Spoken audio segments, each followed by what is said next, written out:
everyone, welcome to this official 2. இந்த நாள்ல கூட உங்களை இந்த வீடியோ மூலமா சந்திக்கல ரொம்ப சந்தோஷப்படுறேன். இன்னைக்கு கூட உங்க மத்தியில ஒரு சின்ன காரியத்தை உங்களோட கூட ஷேர் பண்ணிக்கலாம்னு நினைச்சேன்.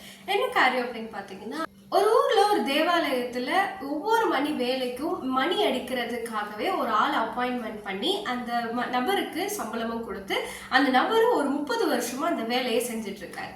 இந்த 30 வருஷத்துல 2 முறை அவர் என்ன பண்ணிட்டார் அப்படின்னா, தன்னுடைய வேலையில கொஞ்சம் அஜாக்கிரதையா இருந்துட்டார். தினமும் 1 மணிக்கு 2 மணிக்கு 3 மணிக்கு 5 மணிக்குன்னு சொல்லி இப்படி எல்லா மணி நேரமும் கரெக்டா மணி அடிக்கிறவர் ஒரு 2 நாள் மட்டும் அவரோட உடல்நிலை சரியில்லாததுனால காலையில 5 மணிக்கு அடிக்க வேண்டிய மணியை மட்டும் 5:15 போல கொஞ்சம் தாமதமா அடிச்சுட்டார்.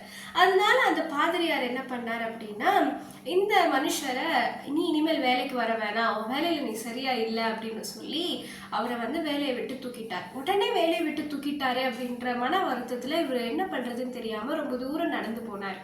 ரொம்ப தூரம் நடந்து போய் ரொம்ப களைப்பாகி வழியில ஏதாவது ஒரு டீ கடை இருக்குமா அப்படின்னு பாக்குறாரு. எங்கேயுமே டீ கடை இல்லை. இன்னும் கொஞ்சம் தொலைவா போய் ஒரு டீ கடையில டீ குடிச்சிட்டு அப்புறமா வீட்டுக்கு போனார். வீட்டுக்கு போய் நடந்த இந்த எல்லா விஷயத்தையும் அவரோட மனைவி கிட்ட சொல்றாரு. அவங்க மனைவி என்ன சொல்றாங்க அப்படின்னா, இந்த மணி அடிக்கிற வேலை போனா என்ன, நீங்க தான் சொன்னீங்கல்ல வர வழி பூரா எங்கேயுமே டீ கடை இல்லை அப்படின்னு, நம்ம ஒரு டீ கடையை ஆரம்பிப்போம், டீ கடையை ஆரம்பிச்சு நம்ம பொழப்பு ஓட்டிப்போம் அப்படின்னு சொல்லி தன்னம்பிக்கையும் கொடுத்து அதுக்கான ஒரு ஐடியாவையும் கொடுத்து ஒரு கடையை ஆரம்பிச்சு அந்த டீ கடையை நல்லா சுமூகமா நடத்துறாங்க.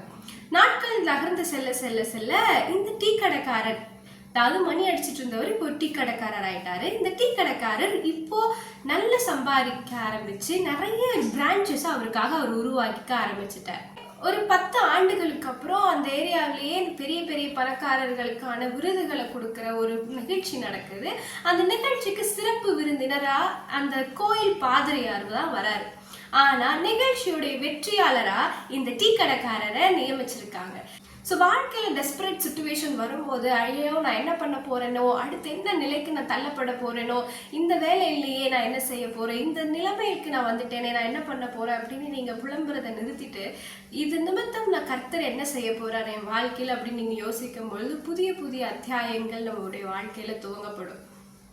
தோ திறந்த வாசலை உனக்கு முன்பாக வைத்திருக்கிறேன், அதை ஒருவனும் பூட்ட மாட்டான் அப்படின்னு ஏசாயால நமக்காக சொல்லப்படுற அந்த தீர்க்க தரிசனமான ஆசீர்வாத வார்த்தைகள் இன்னைக்கு நம்ம வாழ்க்கையில நடக்கிறத நான் பார்க்கிறேன். நிறைய நேரத்துல கர்த்தர் நம்மள டெஸ்பரேட்டான சிச்சுவேஷன்ல போடுறதுக்கு காரணமே அவருடைய பெரிய பெரிய பிளெஸிங்ஸ் அண்ட் மெர்சிஸை நமக்கு மேல காட்டுறதுக்காக தான். ஸோ இன்னைக்கு உங்க வாழ்க்கையில டெஸ்பரேட் சிச்சுவேஷன் இருக்கு, இல்ல என்ன பண்ண போறேன்னு தெரியல அப்படிங்கிற மாதிரியான சூழ்நிலை நீங்க நகர்ந்து போவீங்க அப்படின்னா, தேவன் உங்களுக்கான ஒரு பெரிய திட்டத்தை வைத்திருக்கிறார். அது தீமைக்கானவைகள் அல்ல, சமாதானத்துக்கு ஏதுவானவைகளா இருக்கிறது. See you next video. Until bye, this is your Sam Karishma.